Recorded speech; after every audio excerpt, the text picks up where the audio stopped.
ये न्यूमेरिकल आपके सामने है और ये लिखा है जी acetic acid contains carbon hydrogen and oxygen. लिखा है जी एसिटिक एसिड के अंदर कार्बन हाइड्रोजन और ऑक्सीजन होता है। 4.24 gram sample of acetic acid on complete combustion. आपको बताया गया है कि 4.24 ग्राम एसिडिक एसिड को अगर कंबस्ट किया जाएगा gave 6.21 gram carbon dioxide and 2.54 gram water. तो 4.24 ग्राम एसिटिक एसिड को कंबस्ट करके 6.2 ग्राम कार्बन डाइऑक्साइड और 2.54 ग्राम वाटर मिलेगा। आपसे कह रहे हैं जी मॉलिक्यूलर मास एसिटिक एसिड का 60 है, इंपेरिकल फार्मूला मॉलिक्यूलर फार्मूला निकाल दो। इस बात का ख्याल रखिएगा कि मॉलिक्यूलर फार्मूला आप उस वक्त तक नहीं निकाल सकते जब तक आपको मॉलिक्यूलर मास गिवन ना हो। तो न्यूमेरिकल के अंदर मॉलिक्यूलर मास दिया हुआ है तो उसका मतलब है मॉलिक्यूलर फार्मूला आप निकाल सकते हैं। अब ये न्यूमेरिकल कितने स्टेप का है, तो आपने क्या देखा जी कि ये स्टार्टिंग से है जी कि ऑर्गेनिक कंपाउंड का मास दिया हुआ है और उसके कंबशन का तस्करा हो रहा है और आपने क्या निकालना है, मॉलिक्यूलर फार्मूला निकालना है। तो ये जो न्यूमेरिकल है कितने स्टेप का होता है, 7 स्टेप का होता है। तो क्योंकि आपका जिक्र इसमें कंबशन से ये का जिक्र हुआ है इसके अंदर और आपने मॉलिक्यूलर फार्मूला निकालना है, तो इसका मतलब ये है कि इस रिएक्शन ये के अंदर ये जो न्यूमेरिकल है, ये न्यूमेरिकल के अंदर आपको सातों के सातों स्टेप करने पड़ेंगे। तो ये सातों के सातों स्टेप करेंगे तो ये न्यूमेरिकल होगा आपका। देखते हैं कैसे होगा ये न्यूमेरिकल। न्यूमेरिकल आपके सामने है। अब आप इसको जरा फोकस करें तो लिखा हुआ जी 4.24 gram sample on complete combustion. ठीक है जी। अब मैं इसको किस तरह लिखता हूं जी, आप अगर आप इसको लिखें तो आपने कहा जी कि जो आपका ऑर्गेनिक कंपाउंड है उसका मास कितना दिया हुआ है, उसका मास दिया हुआ है आपके पास 4.24 ग्राम और इसकी क्या की जा रही है, इसकी की जा रही है कंबशन। कंबशन का मतलब है ऑक्सीजन की प्रेजेंट में इसको जलाना और ऑक्सीजन की प्रेजेंट में इसको हीट करके डिकम्पोज करना। आपको क्या मिलेगा, एक मिल रहा है कार्बन डाइऑक्साइड जिसका वजन कितना दिया हुआ है 6.21 ग्राम, आपने लिखा 6.21 ग्राम। दूसरा आपको क्या मिल रहा है, दूसरा आपको मिल रहा है वाटर और वाटर का वजन कितना दिया हुआ है, यह दिया हुआ है 2.54 ग्राम। तो इस न्यूमेरिकल में यहां तक के डाटा से आपने क्या सीखा जी कि ऑर्गेनिक कंपाउंड जिसका वजन कितना है 4.24 ग्राम है, अगर उसको कंबस्ट किया जाएगा ऑक्सीजन की प्रेजेंस में तो उसके नतीजे में आपको कार्बन डाइऑक्साइड मिलेगी, वाटर मिलेगा। ये कार्बन डाइऑक्साइड और वाटर ये कंबशन कॉन्स्टिट्यूएंट कहलाते हैं। कार्बन डाइऑक्साइड का मास आपको दिया हुआ है और आपको वाटर का मास दिया हुआ है और आपने इस न्यूमेरिकल को आगे लेके चलना है। तो पहले जरा इन 3 वैल्यूज को फोकस कीजिएगा और पार्ट 1 के अंदर हमें इन 3 में से ये 2 वैल्यूज फोकस करनी पड़ेंगी। न्यूमेरिकल को आगे लेके चलते हैं। स्टेप 1 आप देखें तो स्टेप 1 क्या है जी, स्टेप 1 है find mass of elements from combustion constituents. और कंबशन कॉन्स्टिट्यूएंट मैंने बताया क्या है जी, कार्बन डाइऑक्साइड है और क्या है जी, वाटर है। तो एलिमेंट्स के मासेस आपको निकालने हैं कंबशन कॉन्स्टिट्यूएंट के जरिए। तो एलिमेंट कौन से हैं जी, कार्बन, तो कार्बन का मास निकालना है आपको कार्बन डाइऑक्साइड की मदद से। इसी तरह आपको हाइड्रोजन का मास निकालना है किसकी मदद से, वाटर की मदद से। तो आपने कार्बन डाइऑक्साइड की मदद से किसका मास निकालना है, कार्बन का मास निकालना है और वाटर की मदद से आपको क्या निकालना है जी, हाइड्रोजन का मास निकालना है। और ये न्यूमेरिकल सिंपल है, अगर आपको यहाँ तक समझ में आ रहा है तो ये न्यूमेरिकल अब जो सॉल्व होगा वो स्टोइचियोमेट्री से सॉल्व होगा जो आपने इससे पहले सीखे हैं। ठीक है जी। तो रिएक्शन स्टोइचियोमेट्री से आप अब कार्बन डाइऑक्साइड की मदद से कार्बन का मास निकालेंगे और वाटर की मदद से वाटर हाइड्रोजन का मास निकालेंगे। रिएक्शन स्टोइचियोमेट्री को इस्तेमाल करेंगे। आपने क्या लिखनी है, सबसे पहले इक्वेशन लिखनी है। आपने क्या लिखा, आपने लिखा जी के इक्वेशन लिखी, आपने लिखा जी कार्बन डाइऑक्साइड अगर डिकम्पोज होगा तो वो क्या बनाएगा, कार्बन और ऑक्सीजन प्रोड्यूस करेगा। आपने क्या लिखा, आप इसका मोल्स और मास लिखे तो आप ये जानते हैं, यहाँ पे मोल्स लिखे आपने, कार्बन डाइऑक्साइड के कितने मोल है, 1 मोल है, कार्बन के कितने मोल है, 1 मोल है। अब आप क्या लिखें जी, मास लिखें 1 मोल का, आप जानते हैं कार्बन डाइऑक्साइड की 1 मोल का मास कितना होता है, 44 होता है, और कार्बन का मास कितना होता है, 12 होता है। अब फिर आपने क्या लिखना है, जिस तरह आपने पिछली क्लासेस के अंदर सीखा है, तो given is equal to required की फॉर्म में लिखना है। गिवन आपके पास क्या है, 6.21, और क्या है जी, कार्बन डाइऑक्साइड है। आपने इसको मार्क किया और क्या लिख दिया जी, गिवन लिख दिया। रिक्वायर्ड आपको क्या है जी, कार्बन है, इस वक्त कार्बन के मास को आपने मार्क किया और क्या लिख दिया, रिक्वायर्ड लिख दिया। अब आप इसको किस फॉर्म में लिखेंगे, given is equal to required की फॉर्म में लिखेंगे, ठीक है जी। अब आपने क्या लिखा, अब आपने लिखा जी 44 ग्राम कार्बन डाइऑक्साइड, ये किसके बराबर हो गया, ये बराबर हो गया 12 ग्राम कार्बन के। उसके बाद क्या करते हैं, लेफ्ट हैंड साइड पे 1 लेके आते हैं, तो 1 ग्राम कार्बन डाइऑक्साइड किसके बराबर हो गया, 12 डिवाइडेड बाय 44 ग्राम कार्बन के। अब जब यहाँ पे 1 आ गया तो ये जो वैल्यू 6.21 दी हुई है, इसको दोनों तरफ मल्टीप्लाई करवा लेंगे, तो 1 multiply by 6.21 gram carbon dioxide किसके बराबर हो गया, 12 divided by 44 multiply by 6.21 gram carbon. और कार्बन का जो मास आ रहा है वो आ रहा है 1.693 ग्राम। तो आपने क्या बताया जी कि कार्बन जो मौजूद है वो कितना मौजूद है, यानी 6.21 ग्राम कार्बन डाइऑक्साइड के अंदर कितने ग्राम कार्बन मौजूद है, 1.693 ग्राम कार्बन मौजूद है। अच्छा, तो जिस तरह हमने कार्बन डाइऑक्साइड की मदद से कार्बन का मास निकाला, बिल्कुल उसी तरह अब हमें वाटर की मदद से हाइड्रोजन का मास निकालना है, और यहाँ पे भी हमें क्या करना पड़ेगी, रिएक्शन स्टोइचियोमेट्री करना इस्तेमाल करनी पड़ेगी। अब आप सबसे पहले इक्वेशन लिखिए। आपने लिखा जी वाटर डिकम्पोज किस तरह होगा, आपको नजर आ रहा है यहाँ पे हाइड्रोजन के 2 आइटम्स है, तो आपने लिखा जी 2 हाइड्रोजन प्लस ऑक्सीजन। अब आपने क्या लिखना है, अब आपने लिखे जी इसके मोल्स लिखे, उसका यूनिट लिखा मोल। वाटर के कितने मोल्स हैं, 1 मोल है, और हाइड्रोजन के कितने मोल्स हैं, 2 मोल्स हैं। अब आपने क्या लिखना है जी, मास लिखना है, और इसका यूनिट क्या लिखा है जी, ग्राम लिखा। वाटर के 1 मोल का मास कितना होता है, मॉलिक्यूलर मास, जो कि 18 होता है। हाइड्रोजन का मास कितना होगा, 2 मोल्स का 2 हो जाएगा। अब आपने फिर इसको किस फॉर्म में लिखना है, given is equals to required की फॉर्म में लिखना है।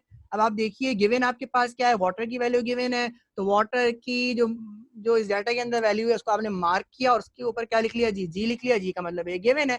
रिक्वायर्ड क्या है, आपको हाइड्रोजन रिक्वायर्ड है, आपने हाइड्रोजन के मास को मार्क किया और आपने क्या लिख दिया, रिक्वायर्ड लिख दिया। और अब आपने इसको किस फॉर्म में लिखना है, given is equals to required की फॉर्म में लिखना है।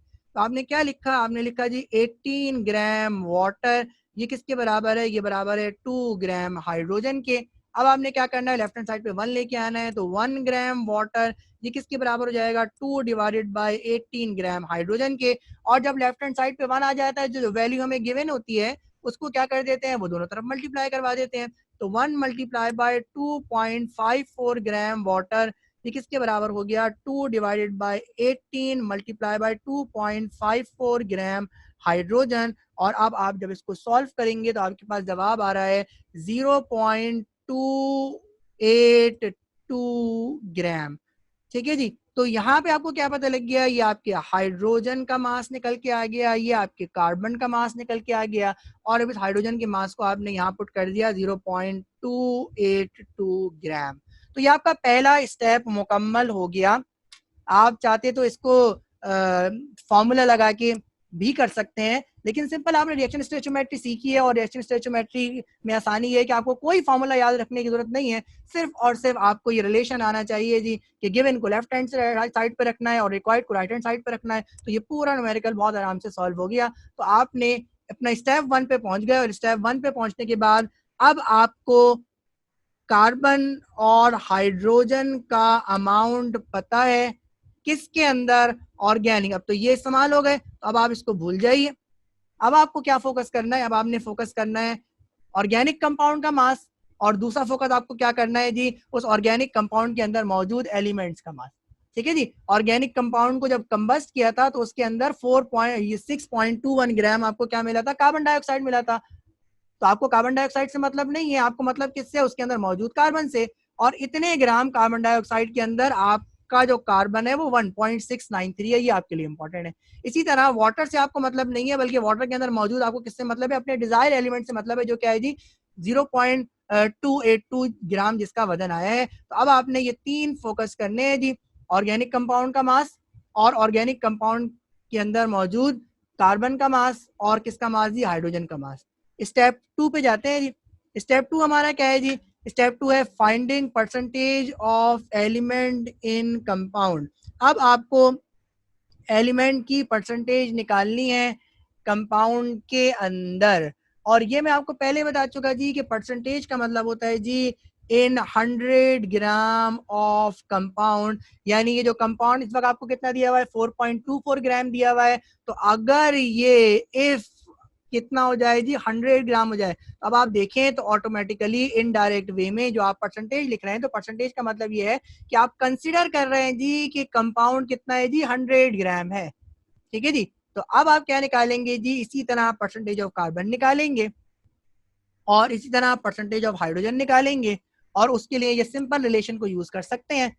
आप क्या लिखेंगे जी कि 4.24 ग्राम कंपाउंड के अंदर कितने ग्राम कार्बन मौजूद है, 1.693 ग्राम। ये बात लिखने जा रहे हैं हम। और क्या लिखा हमने, हमने लिखा 4.24 gram organic compound is equals to 1.693 gram carbon. ठीक है जी। यानी 4.24 ग्राम ऑर्गेनिक कंपाउंड के अंदर कितने ग्राम कार्बन है, 1.693 ग्राम कार्बन है। अब न्यूमेरिकल आपके लिए बहुत आसान है। अब आपने क्या करना है, लेफ्ट हैंड साइड पे 1 लेके आना है। आपने लिखा 1 ग्राम ऑर्गेनिक कंपाउंड किसके बराबर हो जाएगा, 1.693 डिवाइडेड बाय 4.24 ग्राम कार्बन। और जब आपके पास 1 आ गया तो अब आपके पास गिवन क्या है, गिवन आपके पास परसेंटेज है जी। परसेंटेज का मतलब क्या होता है जी, 100 ग्राम। तो आप दोनों तरफ इसको 100 से मल्टीप्लाई करवा लें। 1 multiply by 100 gram organic compound किसके बराबर हो जाएगा, 1.693 divided by 4.24 multiply by 100 gram carbon. और इससे जो कार्बन की परसेंटेज आ रही है वो आ रही है जी 39.93%, या आप इसको ग्राम लिख सकते हैं। तो आपने यहाँ पे कार्बन की परसेंटेज निकाल ली। अब आप इसी तरह किसकी परसेंटेज निकालेंगे, हाइड्रोजन की परसेंटेज निकालेंगे। अगेन जो रिलेशन बनेगा वो किसके दरमियान बनेगा, ऑर्गेनिक कंपाउंड और हाइड्रोजन के दरमियान रिलेशन बनेगा। और क्या रिलेशन बनेगा कि 4.24 ग्राम ऑर्गेनिक कंपाउंड में से कितने ग्राम हाइड्रोजन प्रोड्यूस होगा, 2.82 ग्राम। इसी बात को हम लिखने जा रहे हैं। मैंने क्या लिखा जी, 4.24 ग्राम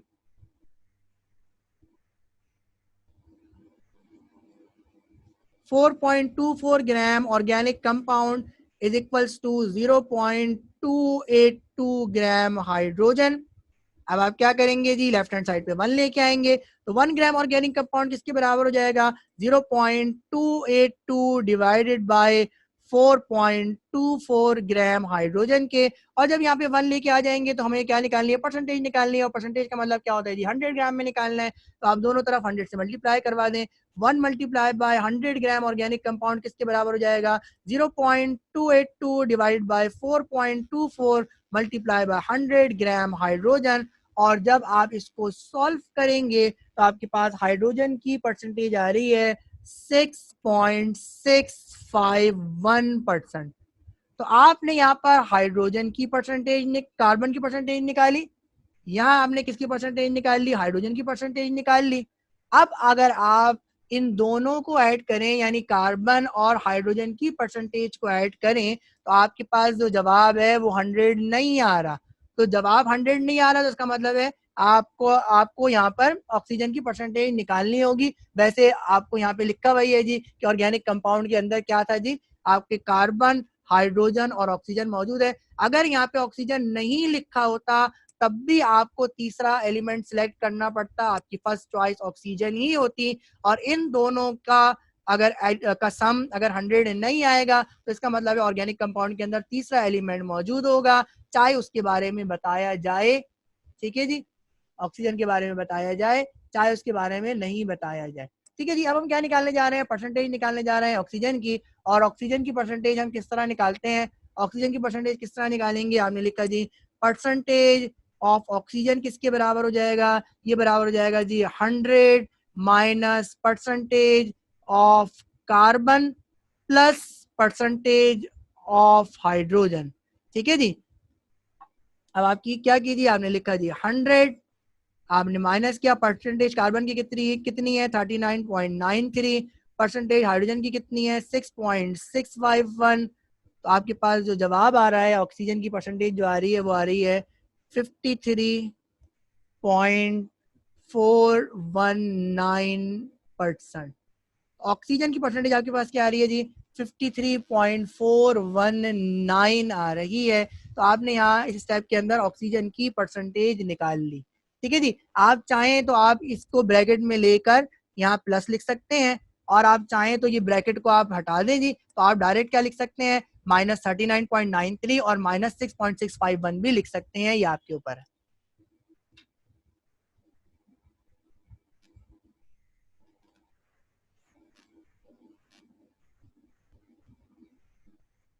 आगे चलेंगे हम।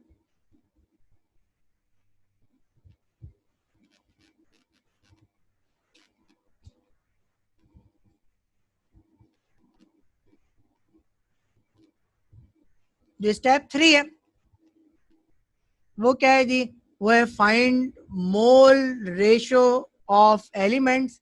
एलिमेंट्स का आपको मोल रेशो निकालना है, और मोल रेशो निकालने का फॉर्मूला क्या होता है, मोल रेशो निकालने का फॉर्मूला होता है जी कि मोल रेशो ये किसके बराबर होता है, ये बराबर होता है percentage mass divided by atomic mass. ठीक है जी। तो जो परसेंटेज मास आपको कार्बन का गिवन है, हाइड्रोजन का और ऑक्सीजन का जो आपने स्टेप 2 में परसेंटेज निकाली है, उसको आप इन एलिमेंट्स के एटॉमिक मास से क्या कर देंगे, डिवाइड कर देंगे। कार्बन की जो आपके पास परसेंटेज आई थी वो आपके पास आई थी 39.93, इसको कार्बन के एटॉमिक मास यानी 12 से डिवाइड किया जाएगा। इसी तरह आप हाइड्रोजन की परसेंटेज आई थी 6.651, इसको हाइड्रोजन के एटॉमिक मास 1 से डिवाइड करवाया जाएगा। इसी तरह ऑक्सीजन की परसेंटेज आई थी 53.419, और इसको आप किस से डिवाइड करवाएंगे 16 से डिवाइड करवाएंगे। और इस तरह से आपके पास जो जवाब आ रहा है वो जवाब आ रहा है 39.93 को 12 से डिवाइड करवाएं तो आपके पास जवाब आ रहा है 3.327। 6.651 को आप जब 1 से डिवाइड करवाएंगे तो यही आ जाएगा 6.651, और 53.419 को जब आप 16 से डिवाइड करवाएंगे तो आपके पास जवाब आ रहा है 3.338। तो ये आपने कार्बन का मोल रेशो निकाला, ये हाइड्रोजन का मोल रेशो, और ये आपने ऑक्सीजन का मोल रेशो निकाल लिया। मोल रेशो किस तरह निकालते हैं, क्या तरीका होता है, तरीका यह है कि जो आपके पास परसेंटेज मास है जो स्टेप 2 से निकला है उसको आप इन एलिमेंट्स के एटॉमिक मास से डिवाइड कराएं। स्टेप 4 पे जाते हैं। स्टेप 4 क्या है जी, finding simplest ratio between elements. अब कार्बन, हाइड्रोजन और ऑक्सीजन के दरमियान सिंपलेस्ट रेशो निकालना है, और सिंपलेस्ट रेशो निकालने का तरीका क्या है जी, इसका तरीका ये है कि आपके पास जो मोल रेशो आया है सबसे पहले आप उस मोल रेशो को रेशो की फॉर्म में लिखें। आपने लिखा 3.327 रेशो 6.651 रेशो 3.338। अब आपने क्या करना है, अब आपने देखना है इसमें सबसे छोटा नंबर कौन सा है, तो आपको क्या दिखा जी 3.327 इसमें सबसे छोटा है। तो तीनों आइटम्स को या तीनों मोल रेशो को आपने सबसे छोटे नंबर से डिवाइड करवा देना है। तो डिवाइड करवाया इसको 3.327 से, इसी तरह इसको भी डिवाइड करवाएंगे 3.327 से, और इसे भी डिवाइड करवाएंगे आप 3.327 से। आपके पास जो जवाब आ रहा है, और जवाब को हम राउंड ऑफ करके लिख रहे हैं, जवाब आ रहा है कार्बन का 1, हाइड्रोजन का जवाब आ रहा है मेरे पास 1.99, इसको राउंड ऑफ करेंगे तो जवाब आ जाएगा आपके पास 2, और ऑक्सीजन का जवाब 1.00 समथिंग आ रहा है, तो इसको राउंड ऑफ करेंगे तो आपके पास जवाब क्या आ जाएगा 1। यानी सिंपलेस्ट रेशियो एलिमेंट का कार्बन का 1 है, हाइड्रोजन का 2 है, और ऑक्सीजन का 1 है। अब आप इसको देखते हुए क्या लिखेंगे, इसको देखते हुए आप लिखेंगे एम्पेरिकल फॉर्मूला। तो आपने लिखा जी कार्बन, और कार्बन का रेशियो लिखेंगे जी जो क्या है जी 1। उसके बाद लिखा आपने हाइड्रोजन, जो लिखेंगे 2, और फिर आपने क्या लिखा जी ऑक्सीजन, जो लिखेंगे 1। तो ये क्या बन गया, ये आपका एम्पेरिकल फॉर्मूला लिख दिया। 1 लिखना जरूरी नहीं होता है, तो आप इसको किस तरह लिख सकते थे, ये भी लिख सकते थे CH2O। तो ये आपका एसिटिक एसिड का एम्पेरिकल फॉर्मूला बन गया। ये स्टेप 5 था आपका, जिसके अंदर आपने एम्पेरिकल फॉर्मूला लिखा है, और एम्पेरिकल फॉर्मूला को लिखने के लिए आपने क्या किया है, इन रेशो का आपने इस्तेमाल किया है। स्टेप 6 पे आ जाए। स्टेप 6 के अंदर हमें क्या निकालना है जी, इंटीग्रल निकालना है, जो कि आपको रिलेशन बताएगा between molecular formula and empirical formula. तो एन निकालने का फॉर्मूला क्या होता है, एन निकालने का फॉर्मूला होता है molecular mass divided by empirical formula mass. अगर आप इस न्यूमेरिकल के स्टार्टिंग में देखिए तो आपको मॉलिक्यूलर मास गिवन था, ये मॉलिक्यूलर मास आपको गिवन है। एसिटिक एसिड का मॉलिक्यूलर मास कितना होता है जी 60 होता है, जो आपको गिवन है। तो आपने क्या लिखा जी 60 लिखा है यहाँ पे। और अब जब आप इस एम्पेरिकल फॉर्मूला का मास निकालेंगे तो कार्बन आपका 12, हाइड्रोजन आपका 1, ऑक्सीजन आपका 16। अच्छा 1, क्योंकि हाइड्रोजन की मोल 2 है तो 1 मल्टीप्लाई बाय आपको 2 करना पड़ेगा। तो जवाब आपके पास आ रहा है कितना जी 30। 60 को आप 30 से डिवाइड करेंगे तो जवाब आपके पास आ जाएगा जी 2। तो n की वैल्यू क्या हो गई आपके पास 2। स्टेप 7 पे जाएंगे, और स्टेप 7 क्या है जी, आपको मॉलिक्यूलर फॉर्मूला लिखना है, विच इज योर स्टेप 7। और मॉलिक्यूलर फॉर्मूला लिखने का तरीका क्या है कि आपने लिखा जी मॉलिक्यूलर फॉर्मूला किसके बराबर होता है, ये बराबर होता है जी एम्पेरिकल फॉर्मूला और multiply the by the integral. Empirical formula आपने लिखा जो आपके पास क्या था CH2O था, आपने लिखा CH2O, इसको किससे मल्टीप्लाई किया इंटीग्रल से, जो आपका n है आपने इसको 2 लिखा है यहाँ पे। तो 2 1 जा 2, 2 2 जा 4 एंड 2 1 जा 2। तो आपके पास मॉलिक्यूलर फार्मूला आ गया ये एसिटिक एसिड का, जो क्या है जी C2H4O2। ये न्यूमेरिकल 7 स्टेप्स पर मुश्तमिल था। स्टेप 1 के अंदर आपने क्या किया जी, स्टेप 1 के अंदर आपने मास ऑफ एलिमेंट निकाले फ्रॉम द कंबशन कॉन्स्टिट्यूएंट।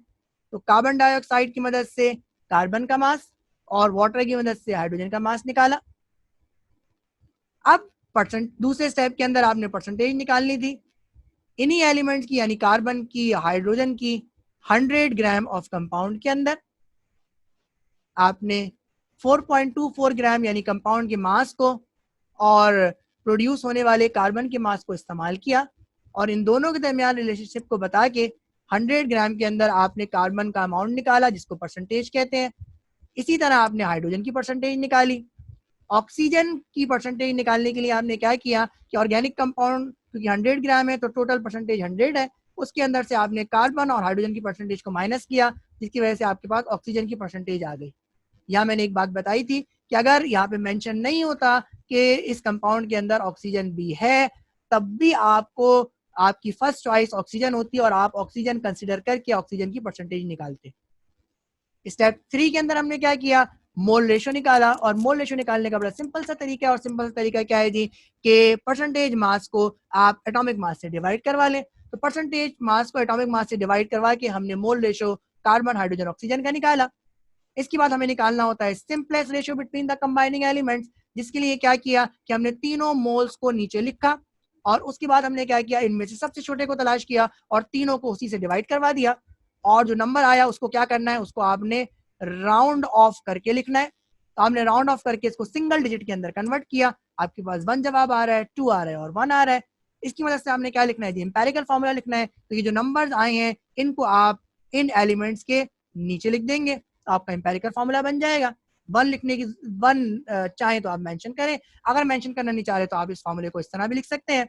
इसके बाद आपने इंटीग्रल निकालना है यानी n निकालना है, जो एम्पेरिकल मॉलिक्यूलर फॉर्मूला के दरमियान रिलेशन बताएगा। और इसका फॉर्मूला क्या है जी, मॉलिक्यूलर मास को एम्पेरिकल फॉर्मूला मास से डिवाइड करें। तो मॉलिक्यूलर मास 60 था, उसको हमने 30 से डिवाइड करवाया, जवाब हमारे पास आ गया 2। उसके बाद स्टेप 7 पे चले गए, जिसके अंदर हमें क्या निकालना है, मॉलिक्यूलर फॉर्मूला निकालना है, जिसका रिलेशन आपके सामने है। एम्पेरिकल फॉर्मूला को लिखेंगे, n से मल्टीप्लाई करवाएंगे, क्या बन जाएगा आपके पास मॉलिक्यूलर फॉर्मूला बन जाएगा ये। ये सिंपल सा न्यूमेरिकल था जो 7 स्टेप के अंदर सॉल्व होता है, लेंथी जरूर है